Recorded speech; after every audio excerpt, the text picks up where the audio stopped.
Good morning, esteemed colleagues and distinguished guests. I am Gurpreet Kaur, Assistant Professor in Department of Zoology, Akali University, Talwandi, Sapo. It is both an honor and a responsibility to share with you my views today at the 15th International Conference on Interdisciplinary Research for Sustainable Development. Today, I speak on a topic that sits at the crossroads of environmental sciences, public health, and global equity, that is, climate change and vector borne diseases, a growing barrier to achieving Sustainable Development Goal 13. So, first of all, what are the vector borne diseases? These are the infections which are spread mostly by the insect vector or small animal vector from one host to another host. The most common vector borne diseases are malaria, dengue, chikungunya, filaria, Japanese encephalitis, which are caused due to the bite of a mosquito. Secondly is the Kala Azar, which is caused by the bite of a sandfly. So first we will cover the sandfly borne diseases. Um, Leishmaniasis is the major disease which is caused due to the bite of a sandfly. The sandfly transmit a parasite which is known as the Leishmania, and the disease caused by the bite of sandfly is due to the name of the parasite. It is known as the Leishmaniasis. It is a neglected parasitic infection worldwide and it is endemic in 98 countries. 12 million people currently infected worldwide due to this infection. Sandfly is of two genera which is mainly responsible for causing the leishmaniasis. One is phlebotomus and second is the lutzomia. So three main type of leishmaniasis occur due to the infection of leishmania. One is the visceral leishmaniasis, which mostly affect the visceral organ. Cutaneous leishmaniasis, which mainly affect the skin, and mucocutaneous leishmaniasis, which affect the mucosal membrane of nose, mouth, and throat. So all these are infections caused by the different species of leishmania, and this disease is transmitted to one host to another host by the different genera of the sandfly. So next is the mosquito carrier diseases. One is malaria, which is caused by the bite of anopheles, and mostly anopheles is active at night. Second is the Aedes mosquito, which cause the dengue, chikungunya, Zika fever, West Nile virus, and yellow fever. Then is the Culex. Culex is mostly also active at night, and about 1,000 species of the Culex is known till now. It can spread West Nile virus, Japanese encephalitis, and filariasis. If we see the cases of malaria occur annually worldwide is the 263 million cases. In the dengue, it is number is 100 to 400 million infections which are reported annually worldwide. Chikungunya and filariasis is 18.7 and 120 million cases, and Japanese encephalitis around 1 lakh cases reported annually worldwide due to the infection spread by these mosquitoes. This slide shows a clear warning code red for the planet and humanity. It means we are facing a climate emergency as global warming is causing more heat waves, floods, and disasters. It's a warning not just for nature but for all of us, our health, our safety, and our future at a risk if we don't make urgent changes. The change in climate act as a catalyst for the vector-borne diseases. One is geographical range shift, by which we can say that climate change act as a catalyst for vector-borne diseases. So how it occurs?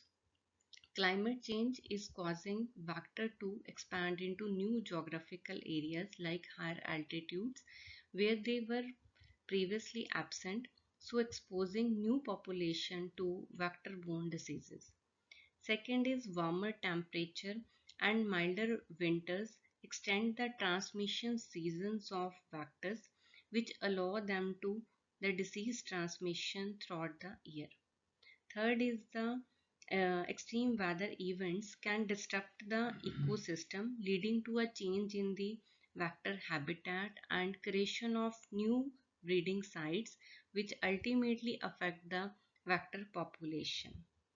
Apart from this, increasing temperature and humidity lead to high reproduction rate of vector, which increase the likelihood of disease transmission. In addition to it, climate change also affects the development of pathogen within the vector, thereby increasing the efficiency of the disease spread.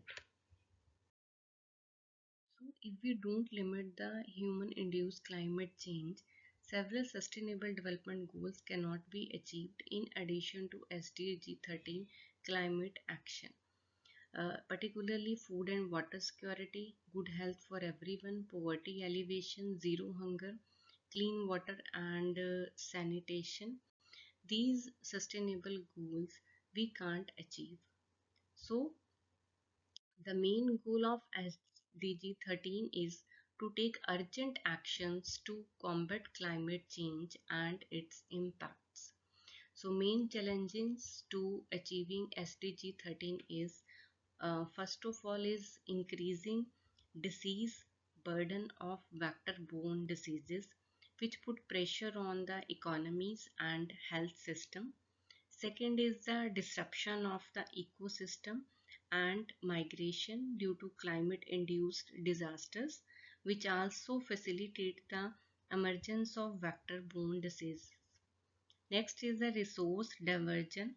If disease spread at faster rate, then the funds may shift from climate adaptation to emergency health responses. Fourth is the inequity. This is obvious that climate change does not affect all people equally. Mostly poor people are affected by the impacts of climate change, as these people lack access to healthcare, safe housing and support system. So this goes against SDG 13's goal of fairness and building resilience for everyone. So, the main multi-sectorial solutions for prevention of climate change and outbreak of vector-borne diseases are: first is integrated surveillance of climate and disease data. Second is the investment in early warning system that combine climate forecasting with the disease outbreak predictions. Third is the urban planning, so that we can reduce the breeding grounds for the sandfly or mosquitoes. Fourth is the promote nature-based solutions such as restoring the wetlands or reforesting degraded lands, which can help to control vector population. Then is empower communities with the knowledge and tools to prevent vector-borne diseases, especially in rural areas.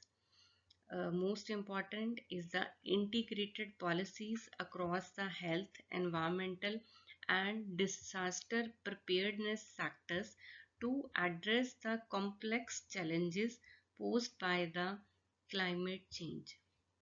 So, in addition to it, to prevent the vector-borne diseases, we should keep mind this ABCD.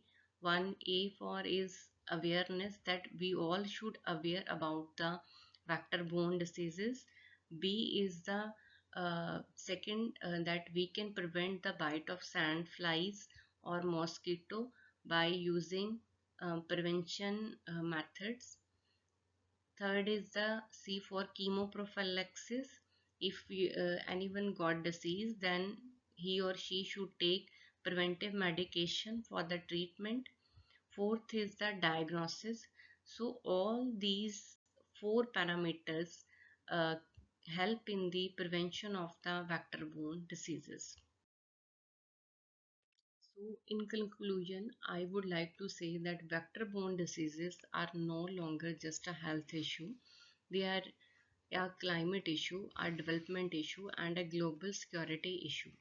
So, the prevention of vector-borne diseases is central to our collective climate resilience and sustainable future. So, we all have a responsibility to play in building a climate resilient and nature positive society, one that safeguards our planet and secures a healthy future for all. Thank you.